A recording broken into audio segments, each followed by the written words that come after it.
Hello everybody, Verstappen was victorious, Magnuson caused mischief, and Bman stole the show this weekend in Saudi Arabia. So I asked you for your hottest takes from the 2024 Saudi Arabian Grand Prix, and let's have a little chat about them, because some of them are exceptionally spicy hot takes that we had from Saudi Arabia. Just in case you missed it, this was the running order at the end of the Grand Prix. Max Verstappen taking the victory, Sergio Perez slotting in second place, and Charles Leclerc rounding out the podium places. Oscar Piastri in fourth place, Fernando Alonzo in fifth, that we'll chat about later on. George Russell picking up a sixth place. Of course, the main man we mostly had our eye on, Ola Bman in seventh place there. Lando Norris in eighth, Lewis Hamilton in ninth, and Nico Hulkenberg picking up a very crucial point for the Haas team. Alex Albon in 11th place. Kevin Magnuson in 12th. Esteban Ocon 13th. Logan Sargent 14th,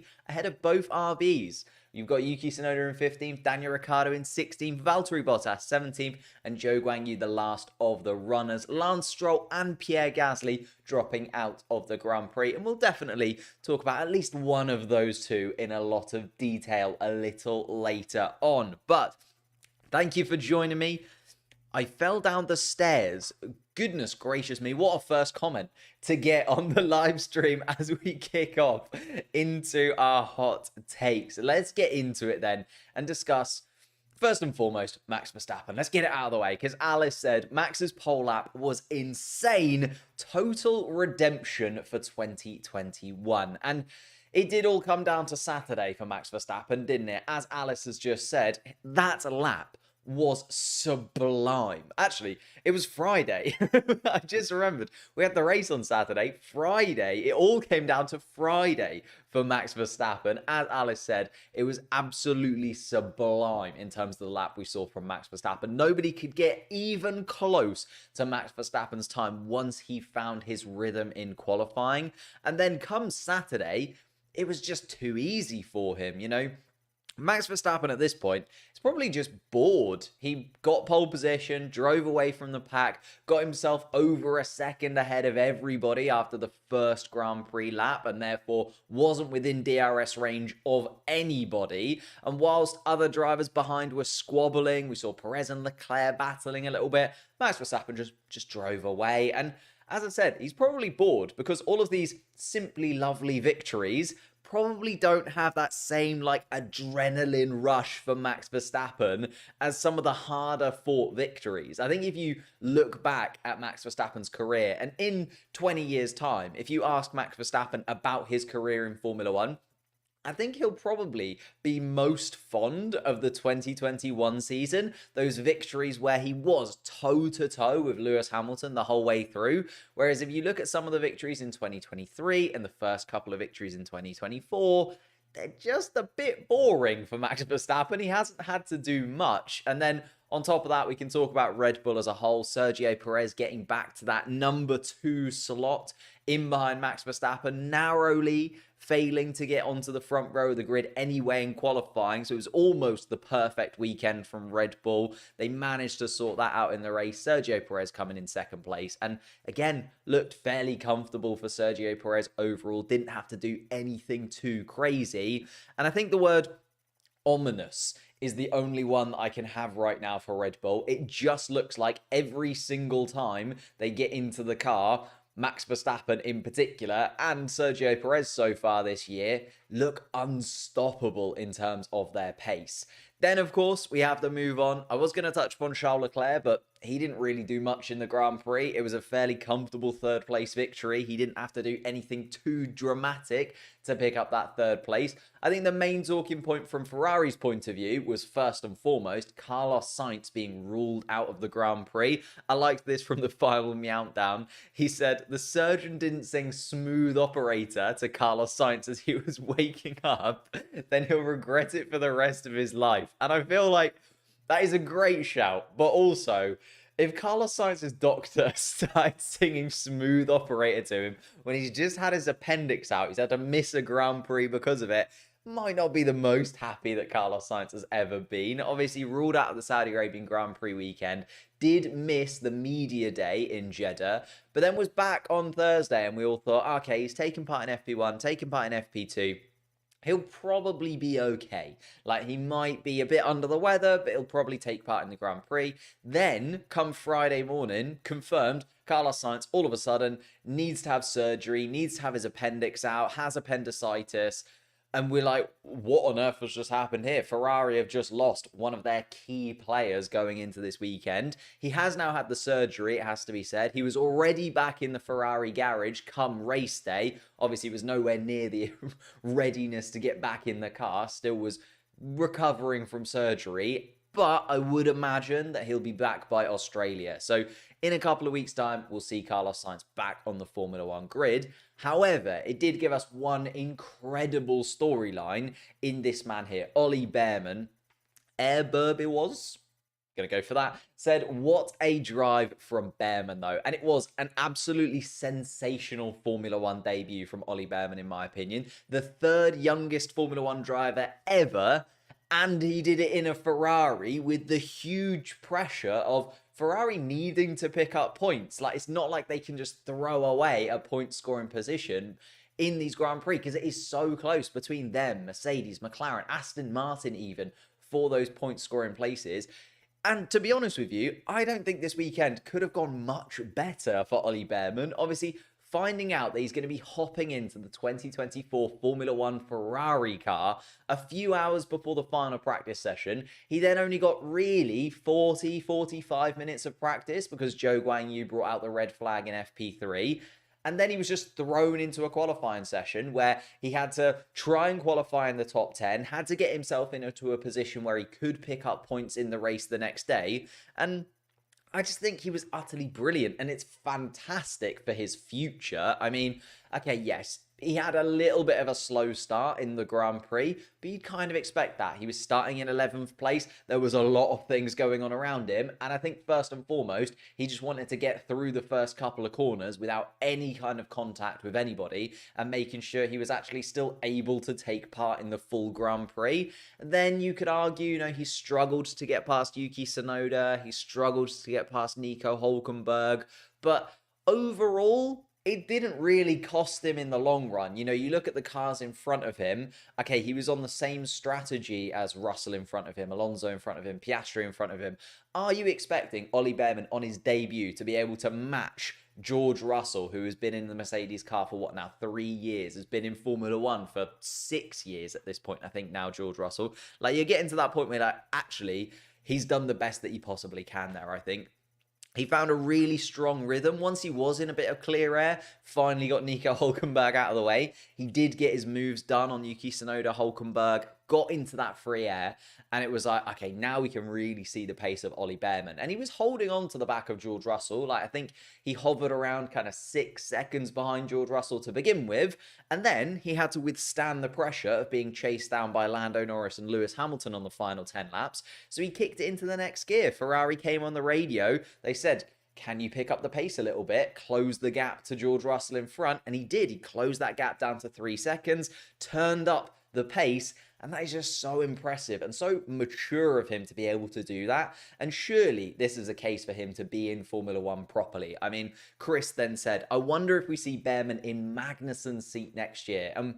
We saw him last season, obviously, incredibly impressive for Haas when he drove in the rookie Friday practices.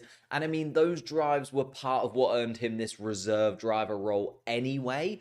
But Ferrari and Haas, that combination, whether or not Ferrari can convince Haas to move away from one of their established drivers, we've got to remember, Haas tried a couple of rookies a few seasons ago, really didn't go very well, and therefore they transitioned away from rookies completely. Now that he's had this audition in a Ferrari car, with all of those circumstances combined, so the pressure of being in a Ferrari, the mid-weekend switch and not really having much time in the car, and the track it happened on, I haven't mentioned Saudi Arabia, one of the most difficult tracks on the Formula One circuit, street circuit, very tight. We saw a lot of cars bouncing off the walls over the course of the weekend, but he managed to do an incredible job And surely he has put himself amongst the names most likely to join the Formula One grid from Formula 2 next year, because there are so many drivers out of contract at the end of this year.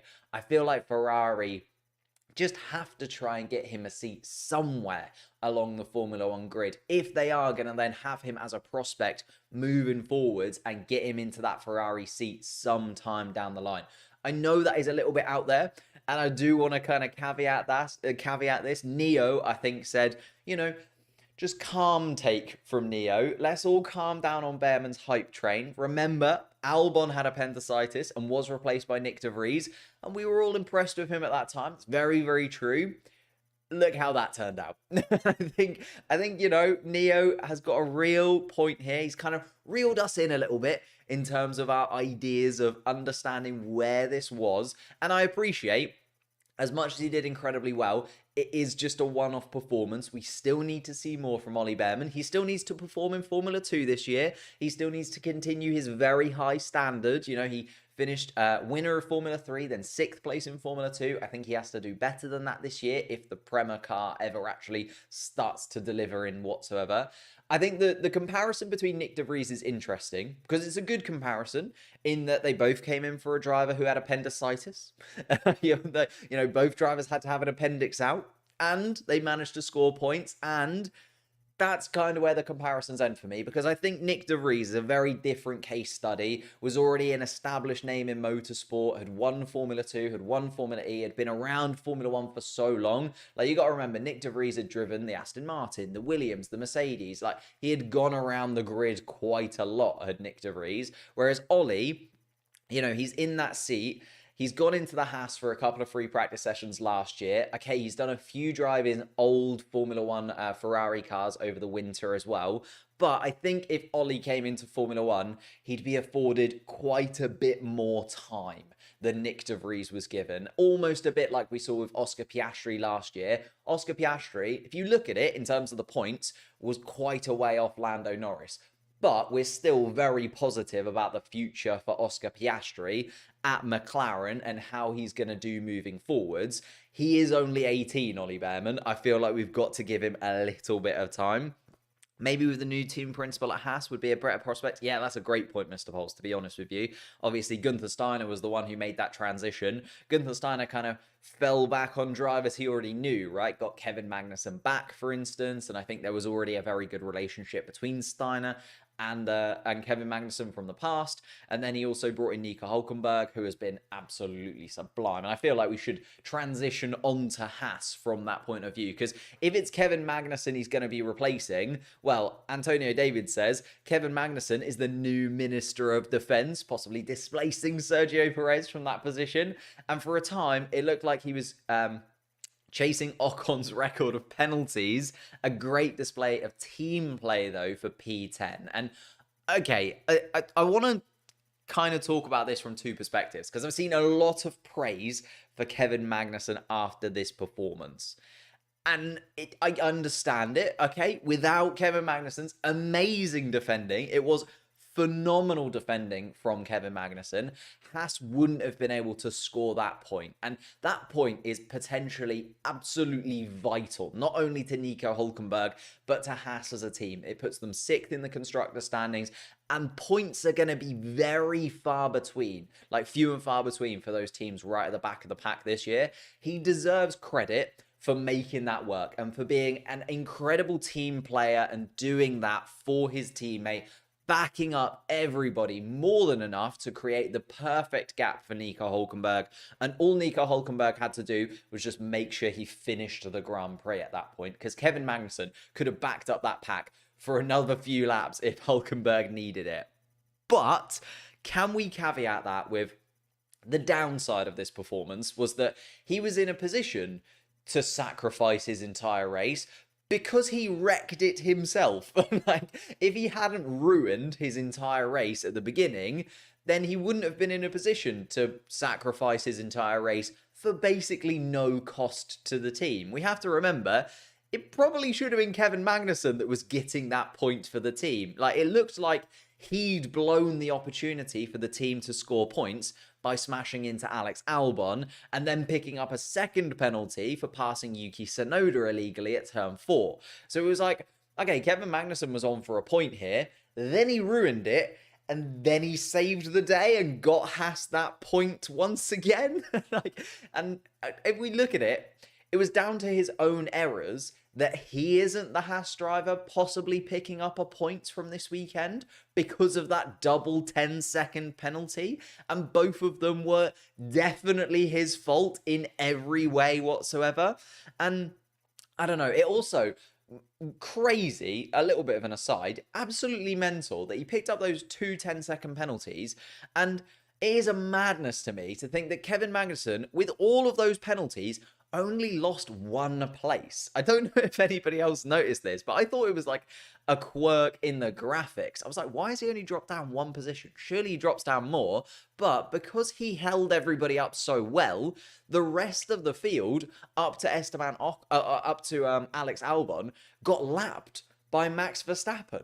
So everybody else was not on the leading lap. And because Kevin Magnussen was on the leading lap, after everybody else got the checkered flag after 49 laps, Kevin Magnussen got to do his 50th lap, managed to go around quick enough that he got more than enough gap to the cars behind, and that meant he only lost 1 position rather than the 4 positions that he should have because of that 20-second penalty. And I feel like that's something we haven't really noticed before, and therefore Kevin Magnussen got a point for Haas, ruined his race, but only lost 1 position because of it and finished in 12th, which actually puts him higher in the standings as well. I just couldn't get my head around it. It was so insane to see this performance from the Haas team and from Kevin Magnussen. As I say, if you look at it overall, if you look at just takeaway from the Saudi Arabian Grand Prix, it is an absolute, as Mr. Poles just said, an absolute masterclass from Haas. They've done the perfect strategy. They've killed Kevin Magnussen's race to absolutely guarantee Nico Hülkenberg. But at the end of the day, looking at it from Magnussen's perspective, it was kind of a disaster. Like, he should have done so much better than he did at the beginning of the Grand Prix so that he didn't have to throw away his Grand Prix at the end. It's a mind boggle to me. I'm really, really unsure whether I think this is an incredible performance from Magnussen or a horrendous performance from Magnussen. It sits somewhere in between. I guess it's a 5 out of 10. Like, the first half of the race was like a 1 out of 10.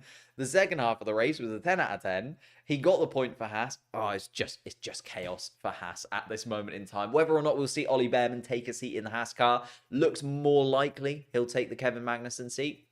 Although I do also want to touch upon another young driver, Oscar Piastri, because Kubica, maybe the Kubica, has said Piastri was better than Norris. I don't know whether he means in total or whether just he means this Grand Prix. And then the final countdown said Piastri's maturity and technique is really showing strides from last year. And I couldn't agree more. I just feel like Oscar Piastri this weekend showed once again why we are, well, as McLaren fans, so excited to see what he can do in that car. And it's one of the reasons why there's obviously a lot of talk about Lando Norris. There was a lot of links to Lando Norris moving to Red Bull. He obviously signed that contract and will be with us for the foreseeable future.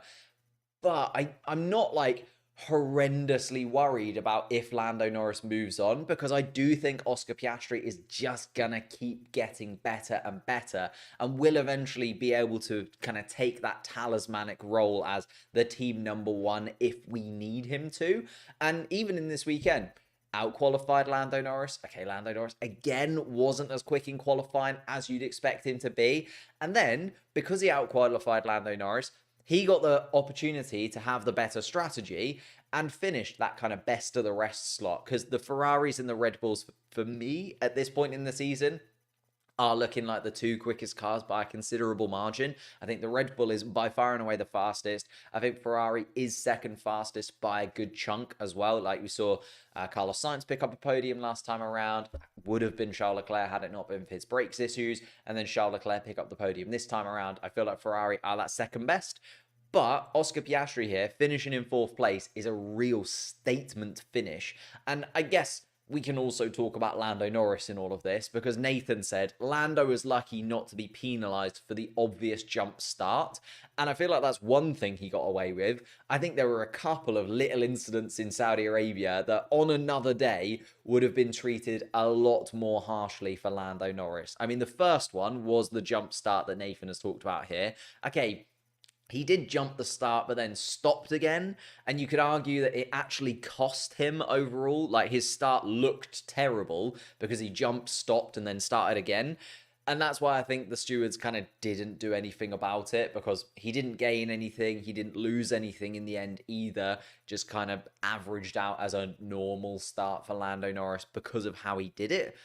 But I think he probably could have been penalised for that, because if you look at the rules and how the rules are stated, he did jump the start and should have probably picked up a penalty. And then, like, absolute credit to McLaren and Norris and Mercedes and Hamilton as well, to be honest with you, for trying to roll the dice. I feel like in a season where Max Verstappen is looking so oppressive, and also it's looking like Ferrari are kind of outside of that range of possibility to catch for McLaren and Mercedes right now, I do understand rolling the dice. And as I said, I understand them kind of splitting the strategy. Oscar Piastri, being the lead McLaren, got to go on the benefit of that strategy. George Russell, the same thing, got to benefit from the optimal strategy. But rolling the dice for those two in Norris and Hamilton, I completely understand. Norris wasn't overly happy about that strategy. But again, if you're not happy about it, qualify in front of your teammate, then you'd have got that strategy, and Lando Norris would have probably finished in 4th place. I feel like that could have easily swapped around. But after stopping for the soft compound tyres, the weaving on the straight from Lando Norris, I know he got a black and white flag for it, but that penalty feels like, well, it wasn't really a penalty. He got a black and white flag and then nothing really came from it. It did feel like that maybe should have been a little bit harsher, because Lewis Hamilton at least would have been up alongside Lando Norris at that point. Whether he'd have got the overtake done, we'll never know. But that was very, very weavy from Lando Norris. Like, you see Formula One drivers kind of do that sort of thing and get away with it from time to time. Like, they nudge each other and they sort of weave, not that dramatically. Lando Norris literally just snaked along the straight so that Lewis Hamilton, 1, couldn't get the slipstream, but 2, didn't know whether the gap was going to be there on the outside, on the inside, where he could actually go. Because you saw Lewis Hamilton kind of go, okay, Lando's covered the inside, I'm going to go outside. And then Lando just snaked across the track again. Lewis was like, oh, okay, I'm going to have to go on the inside. And just couldn't really understand where the McLaren was going to be going into the braking zone. And the whole point of this rule is you're not really supposed to be able to weave along the straight. You need to show the driver behind. You're allowed one move. You can go for it, but that's it. And Lando Norris, I think, made about 4 moves in that. And despite holding off Lewis Hamilton, it was just a little bit of a rubbish race for Lando Norris overall. I think that squabbling between the two of them also meant they didn't catch the back of Ola Bman. And as much as Ola Bman, sped up to make sure that he'd catch the back of George Russell a little bit and kind of made sure that neither the McLaren nor the Mercedes could battle him for 7th place.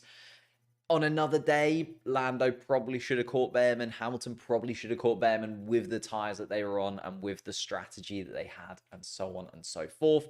Let's move on a little bit, though, and drop from McLaren and Mercedes to Aston Martin. Let's start on the negative side of things for Aston Martin. Like Thomas has said here, Lance's car is driven by AI and there was a drop in signal, which I think is brilliant. Like, let's get this right. We're not expecting Lance Stroll to outperform Fernando Alonso. I think that would be mental. If you're expecting to come into a weekend and see Lance Stroll perform better than Fernando Alonso, you clearly haven't been watching Formula One very closely in recent years. But putting the car into the wall, thanks to his own error very early in the race, is just ridiculous. And Stroll's sarcastic response over the radio, like, obviously it was in the heat of the moment, and you understand Formula One drivers, they're under so much pressure, there's so much adrenaline, but it made me so annoyed. And, like, even thinking about it now, I'm just so frustrated by Lance Stroll in this. And we saw a lot of drivers clip the wall and make it back to the pits or continue without any real cost.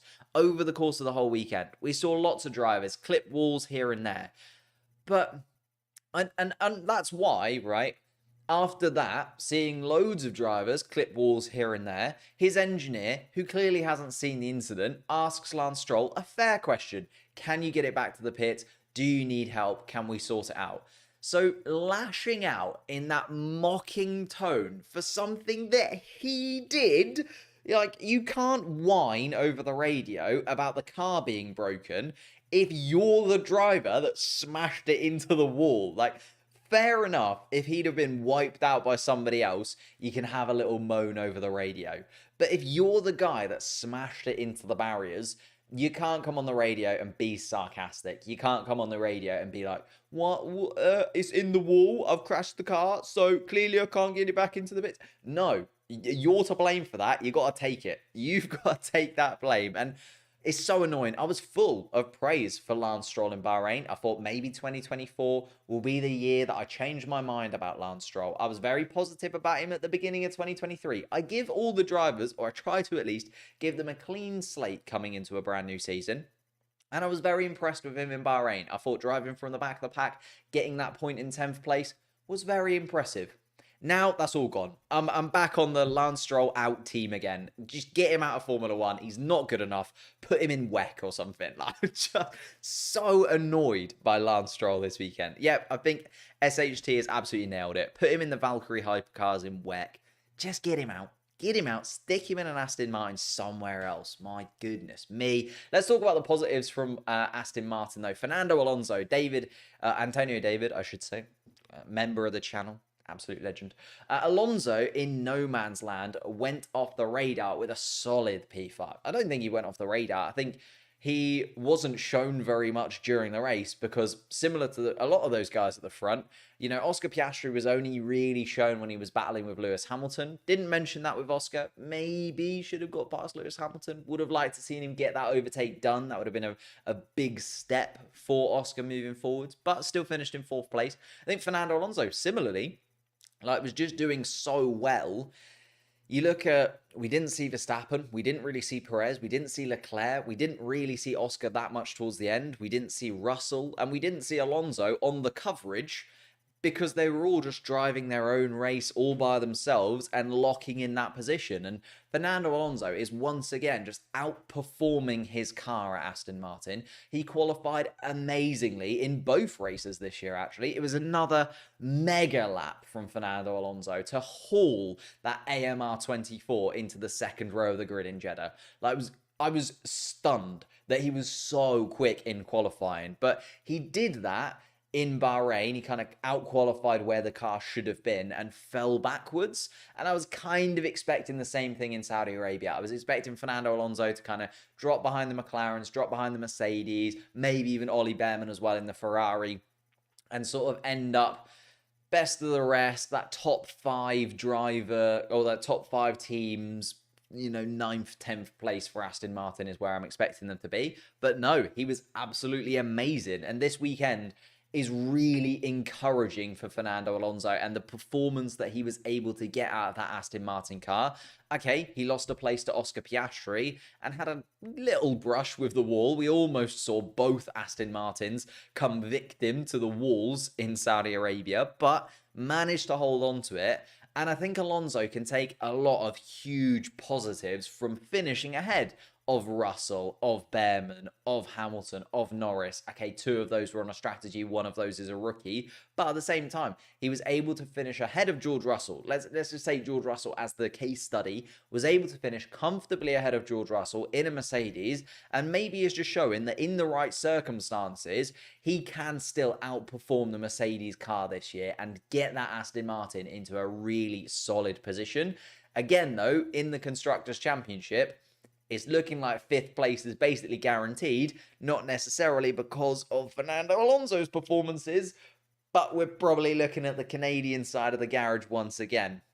Alonso was faster than the Mercs, but slower than the McLaren. Exactly. And that's kind of the world I think Aston Martin are going to find themselves in. I think they're occasionally going to be faster than the Mercedes, occasionally going to be faster than the McLaren, but they're going to be third, fourth, fifth fastest. Third at the absolute best, more likely fifth fastest more often than not. Isn't Lance Stroll the son of the boss? Yes, he is indeed. And just an interesting one. Final one, actually, and the hottest take, maybe. You know, you look outside of the top 10, we've touched upon the Kevin Magnuson train that was, and there was one driver that was kind of missing from that, in my opinion. You know, you look at Kevin Magnuson doing well to fend off Albon, doing well to fend off Yuki, doing well to fend off Esteban. Daniel Ricciardo, like Alice has put here, what was Daniel Ricciardo doing? Spinning at the back all by himself. And Alvaro Reyes also said, Daniel Ricciardo not only doesn't deserve that Red Bull seat, but also the Toro Rosso seat. Love that he's thrown Toro Rosso in there.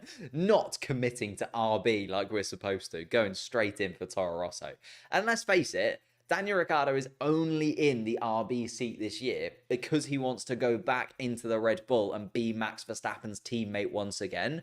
But there's very little that he's doing right now, and there's very little over the course of the first 2 rounds of 2024 that will be convincing Red Bull that he should actually be alongside Max Verstappen. Like the Saudi Arabian Grand Prix, I'm going to say it, was a nightmare for Daniel Ricciardo, and the kind of poetic spin that Alice is talking about in front of Sergio Perez, the driver Daniel Ricciardo is supposedly going to replace, was perfect. I mean, it will be perfect for Drive to Survive when there is undoubtedly an episode covering this next year as the Sergio Perez versus Daniel Ricciardo fight kind of plays out over the course of 2024.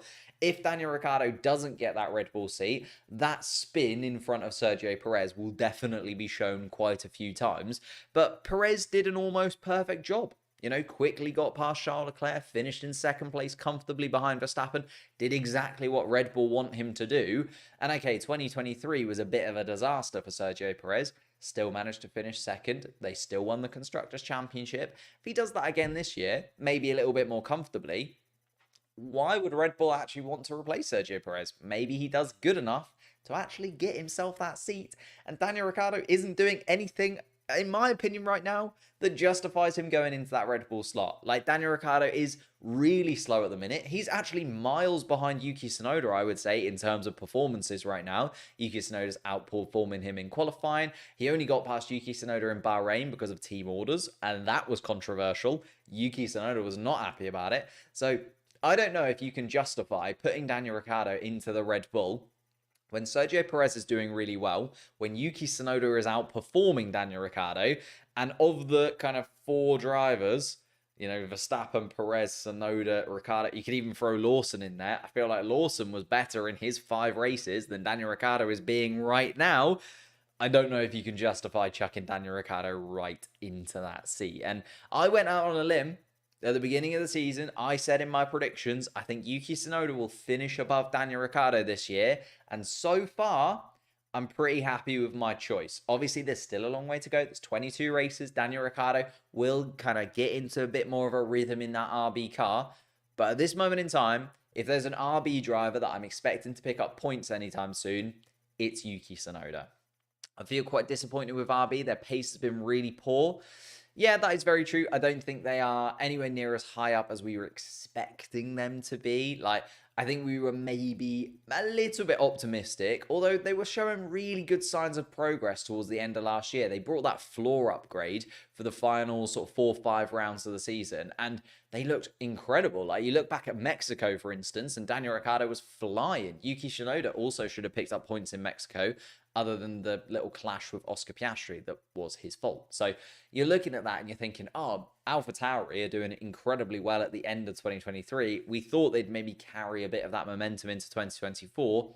Absolutely not. They're kind of, apart from Alpine, sitting in a bit of a weird place. And I guess you can see that in the championship, right? You're looking at Max Verstappen, top of the standings, 51 points. Sergio Perez, 36. So doing perfectly. Got 2 second places behind Max Verstappen.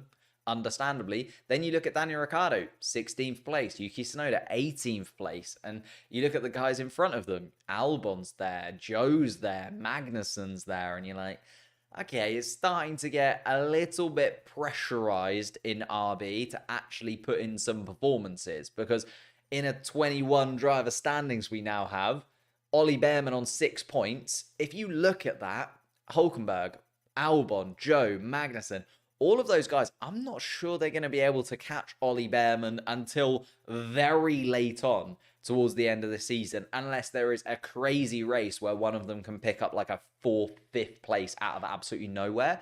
Just because those drivers towards the top, Verstappen, Perez, Leclerc, Russell, Piastri, Sainz, Alonso, Norris, Hamilton, the likelihood of those guys dropping out of the top 10 is so small that really you're picking up a maximum of 1 point a weekend if you are any of the back 5 teams in the constructor standings right now.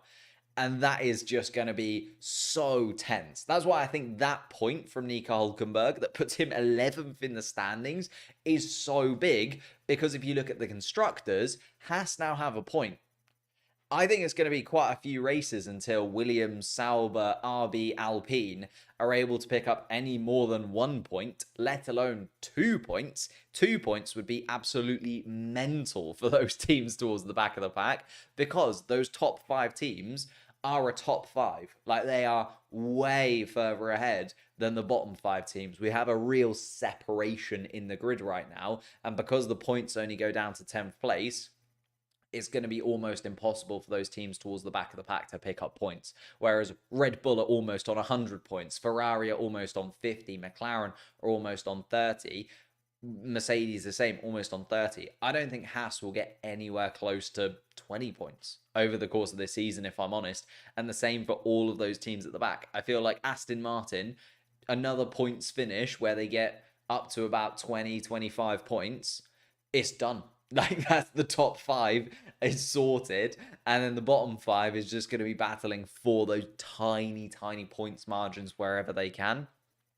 My hot take was actually a good race with strategy. I thought it was a good race from 7th place backwards. Like, if we look at it, it's the second Grand Prix of 2024.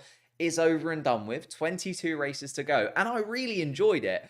But only because of the things that were happening from Ola Bman backwards. Like, we didn't see the top 6 at all, really, apart from when Oscar Piastri was trying to get past Lewis Hamilton.